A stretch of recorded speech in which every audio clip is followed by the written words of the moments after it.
Ngayong gabi, mga kabyanan, welcome sa aton karon nga Bible program, The Fellowship Bible Time. Kamusta aton karon nga mga pagpanyapon? Kamusta aton karon nga kagabihon? Ayhan ang iban nagapahuway na. Ayhan ang iban naga amat-amat nang nagahimos sa pagpahuway. Kabay ang Ginoo magahatag sang hamuok nga tulog sa tuntanan. Kag kusog naman buwas sa aga sa pagatubang sa mga realidad sa aton nga pagtuo. Realidad sa aton karon nga kabuhi bilang Kristohanon. No? Kabay pagid nga aton karon nga bugos nga adlaw nangin mabinungahon, no? Fruitful and every good work. Amo na ang hambal diri sa Colossians chapter 1 aton karon nga ikalima naton karon nga series, no? Ikalima nga pagpamalandong sa pulong sang Dios sa aton karon nga series, the sevenfold prayer of Apostle Paul.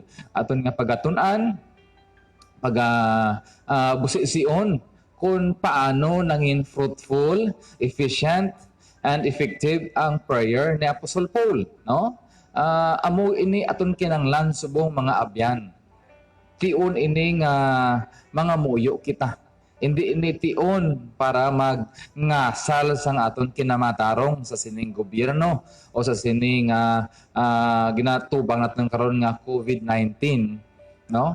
Tion ini nga saligan ta ang Dios nga may mahimo siya, labaw sa mahimo sa aton karon nga mga medical practitioners, labaw sa mahimo sang gobyerno, labaw sa mahimo mo. May Ginoo nga He is in control sang aton karon nga ginaatubang nga mga imposibilidad. No? Abyan, ini inyo alagan Pastor Ryan Briol nga nagaampo sa aton karon nga mga frontliners, both the local and foreign frontliners, no? Aton karon nga mga medical practitioners and men in uniform nga hindi mahapos ang ginaatubang nila, labi na gid nga ang ila pangunahuna para sa aton safekeeping, sa aton nga safety. At the same time may pamilya man ang aton karon nga mga frontliners, no? May tagsa-tagsa man ka mga ginaatubang nga mga realidad. So tunga gid ang ilang lawas, tunga man ang ila tion, pamilya kag ang duty, no? Kung kisaga ni ang aton karon mga frontliners, no? Wala na gid pahuway, no? Wala na gid gani guro enough na tulog. May iban pa gani nga mga doctors na, no? Nabangod sa pagpakigbato sa sining COVID-19. Ang iban nag-una na sa aton, ginpapahuway na. Kasubo bala sa aton bahin bala nga mabatian ang ini nga mga balita na ini. Apang sa gyapon abyan, the Lord is still in control and He has these plans na hindi ta sarang ma-question ang mga pagbuot sang Ginoo. Apang sa gihapon, tion ini naton tanan nga makapangamuyo kita, di ba? Tanan ini nga kamaturan gikan sa pulong sang Dios nga aton subong nga ginapamalandungan, no? Nga makahatag ini tani sang paghangkat sang aton kalag, kag isa pa pagpadumdum sang aton karon nga prayer life man sa Ginoo, no? Kamusta ang imo prayer time? Kamusta ang imo prayer life sa Ginoo abyan, no? Ayhan ini nangin mas hanuot ang aton karon nga prayer time sa Ginoo. Kabay pagid nga nangin much more meaningful ang aton karon nga prayer time and prayer life and our relationship in Christ, no? So aton karon nga pagpamalandungan, Colossians chapter 1 verse 9 down to verse 14. For this cause you also, since the day we heard it, do not cease to pray for you and desire, number 1, that you might be filled with the knowledge of His will. Ang unang nga prayer ni Apostle Paul is that we might be filled with the knowledge of His will. Nga mahangpan ta bala sang may tinagipusoon, espirituhanon, Diyos nun nga paghangop sa pagbuot sang Ginoo sa sining tanan nga kinatabo sa aton. Oh. So kinahanglan ta gid ya ang bugay sang Ginoo sa sinitanan nga ginaampo na Apostol Pablo, that we might be filled with the knowledge of His will. Ikaduha, that we might walk worthy, that we might live in obedience of the Lord's word, the Holy Word. Kag ang ikatlo diri, that we might be fruitful in every good work. No? Ang number one nga, obedient sa laygay sa aton karon nga mga medical practitioners, kag sa aton karon nga men in uniform, and even the government, no? Ang aton karon nga mga tumuluo Kristohanon nga may pagkilala na kay Kristo Jesus, ang number one gid nga nagapanghibabaw sa maayong buhat kag sa pagtuman sa sining mga kasuguan. Imagine, no? Sa tanan nga mga nagkaladakpan sa sining nga curfew, no? Ang Bacolod ang 600 pinakamataas all over the Western Visayas, no? Grabe gid gali ka batinggilan, no? Tawa lang gid ko, pero sa tumatuod-tuod, sa aton karon nga balita, sa tanan nga mga nagkaladakpan diri sa Western Visayas bangod sa curfew nga ginpatupad, no? Halin alas 10 sa gabi, tub-tub na sa alas 4 sa aga. Ang Bacolod gid ang pinakataas nga nagkaladakpan, 600 gid ka bilog. Mga utod ko sa Ginoo diri sa Bacolod, no? Para man ini sa aton nga kamalayran kag kaayuhan. Kabay pang mapahimunong kita sa aton mga pamalay. Kung hindi man gid importante ang lalaktan mo, pahimuyong sa inyo balay. Himuada ang masi ang wala mo pang himo, ang mga imo palada nga mga tilinluan, wala pa na tinluan, no? Ay abaw abyan. Kabay pa nga tanan kita, no? Tanan kita magtuman sa sining kasuguan. Amo na ang fruitful and every good work nga ginambal diri. And kaginaaga atong ginmaldungan, strengthened with all might according to His glorious power. We need the grace of God that we may be strengthened to face every hurdles and every troubles nga aton karon nga ginatubang, especially this COVID-19. Abyan, ana na kita subong sa ikalima naton nga pagpamalandong. The Apostle Paul now speaks of patience, long-suffering with joyfulness, no? Diri nakita sa verse 11, strengthened with all might according to His glorious power, unto all patience and long-suffering with joyfulness. Here at Colossians chapter 1, verse 11. Colossians chapter 1, verse 11. Strengthened with all might, and unto all patience and long-suffering with joyfulness. This is not easy, my friend. This is not easy.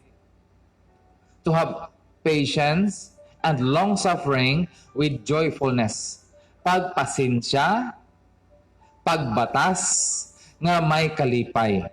Hindi mahapos ang ining tatlo ka bagay nga ginpangamuyo ni Apostol Pablo sa mga taga-Kolosas. But we need the grace of God for us nga maangkon ang ining patience and long-suffering with joyfulness. This is not our original an innate nature. This is not our nature to have this patience, long suffering, and joyfulness. This is not our nature. Labi na gid subong nga ara kita subong sa COVID-19 nga pandemic. Naghatag ini kakulba, katahat, kag pagsala-sala sa aton.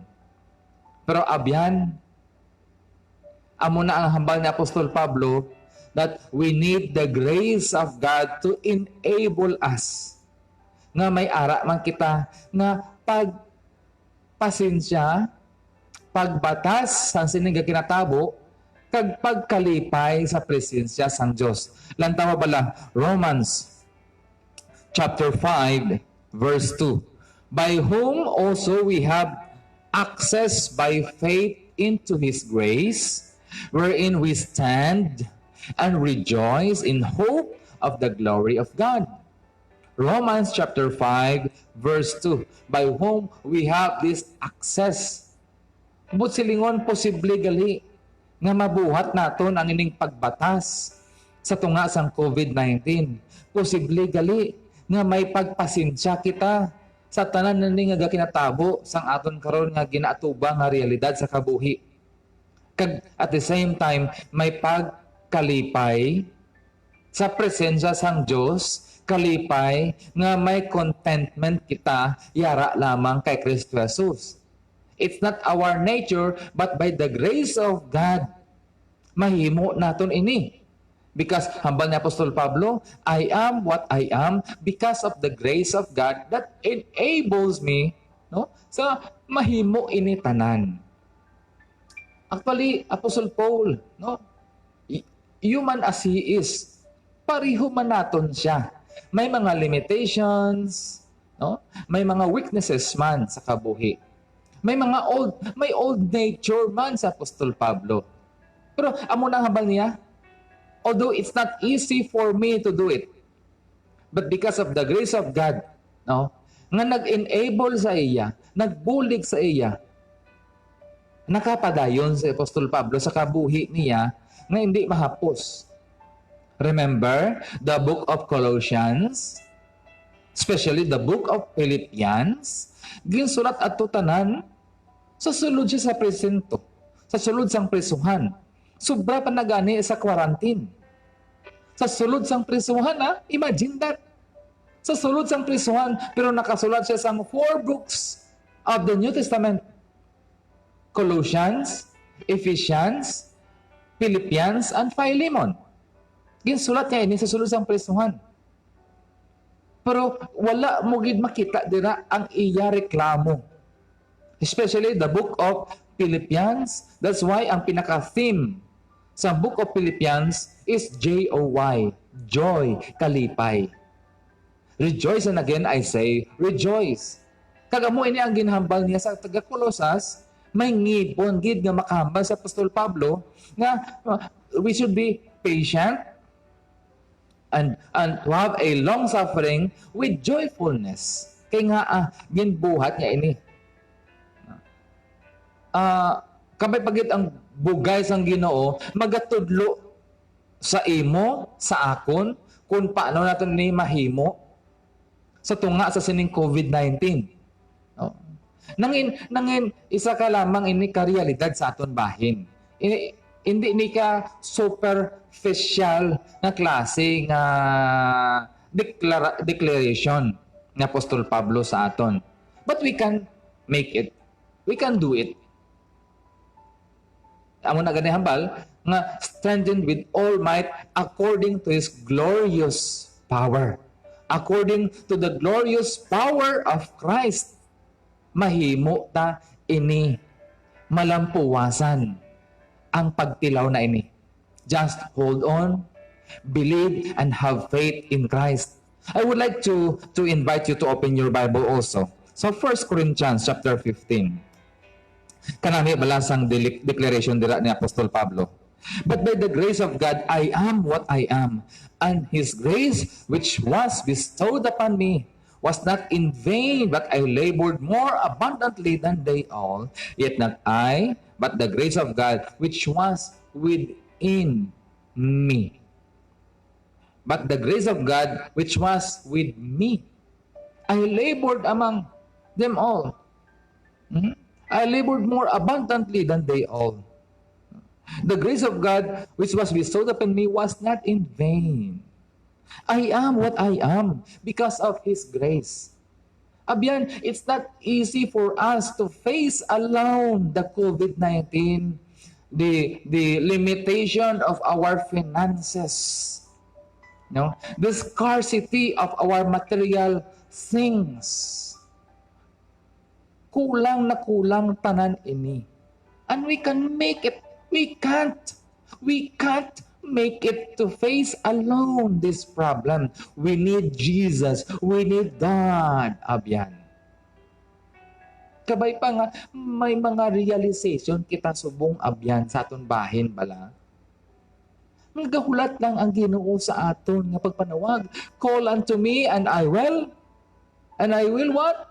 I will answer thee, and I will show thee great and mighty things which thou knowest not. Abyan, hindi malipat, hindi madulaan paglaom.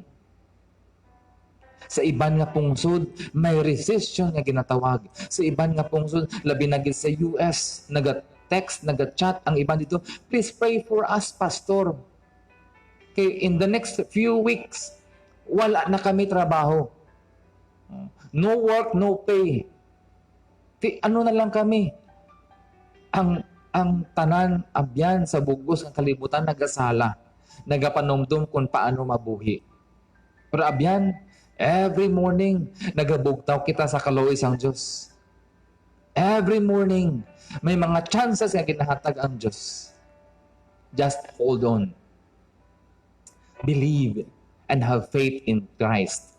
In Christ Jesus, our Lord and our Savior. Basi abyan, sa siningagabi, pamati ka. Basi wala ka pa relasyon kay Kristo. Basi wala mo panabaton si Kristo as your Lord and Savior. Yes. Hindi mo maangkon ang ining strength ang ginahatag sang Diyos sa imo to combat against these giants, the trials and the testings in life. You need Jesus. Accept Him as your Lord and Savior. Pangayo patawad kay Kristo. Pangayo patawad sang tanan nga sala nga ginbuhat sa iya. Kag ako unta ang tanan na nga kalautan kalainan sa iya. Kag kinanglanta nga akoon man nga si Kristo Jesus lamang ang makapatawad atong sala. And my friend, invite Jesus to come into your heart. Accept Him as your Lord and Savior. And then the grace of God will enable you, will strengthen you para makalampuwas sa sining ginatubang naton na problema. Again, this is your friend, Pastor Ryan Briol. Nagadamiyaw sa inyo sang mayong gabi. Kagabay pagid ang aton karon nga mahamok nga tulog kag malinong nga kagabihon iatag sang Dios aton kag kusog ba sa aga naman sa pag-atubang sa aton karon nga mga realidad sa kabuhi. Good evening and God bless us all.